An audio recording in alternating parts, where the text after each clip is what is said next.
ఇంకా బస్సులు పట్టారు దిగారు ఒక బస్సు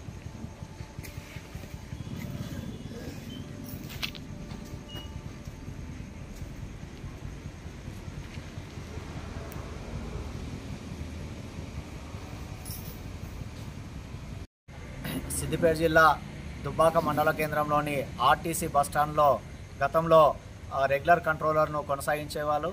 అదేవిధంగా బస్టాండ్ నూతనంగా నిర్మాణం జరిగిన తర్వాత ఈ మధ్య కాలంలో ఆ కంట్రోలర్ అనేటువంటిది ఆర్టీసీ డిఎంఓ ఆర్ఎం స్థాయి నుంచి తగ్గించారనేటువంటిది సమాచారం.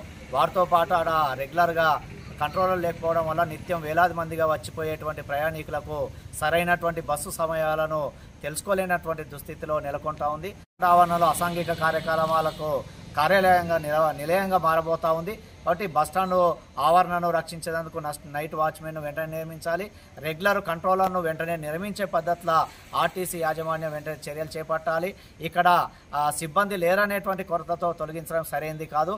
సిబ్బంది లేకుంటే కనుక ప్రభుత్వము ఆర్టీసీ కార్పొరేషన్ వెంటనే పర్మనెంట్ ఉద్యోగులను రిక్రూట్మెంట్ చేసుకోవాల్సినటువంటి అవసరం ఉంది. కానీ అట్లాంటిది కాకుండా కాంట్రాక్ట్ అవుట్సోర్సింగ్ పద్ధతిలో కంట్రోలర్తో పాటు నైట్ వాచ్మెన్ నిర్వహించి బస్టాండ్ ఆవరణ ప్రాంతాన్ని రక్షించే పద్ధతిలో ఆర్టీసీ యాజమాన్యం వెంటనే చర్యలు చేపట్టాలని సిపిఎం పార్టీ దుబ్బాక పట్టణ కమిటీ ఆధ్వర్యంలో డిపో మేనేజ్మెంట్కు వినతిపత్రం ఇవ్వడం జరిగింది. వెంటనే స్పందించి ఈ యొక్క నియామకాలను వెంటనే నియమించి బస్టాండ్ రక్షించాలని, ప్రజలకు సౌకర్యాలు కల్పించాలని కోరుతా ఉన్నాం.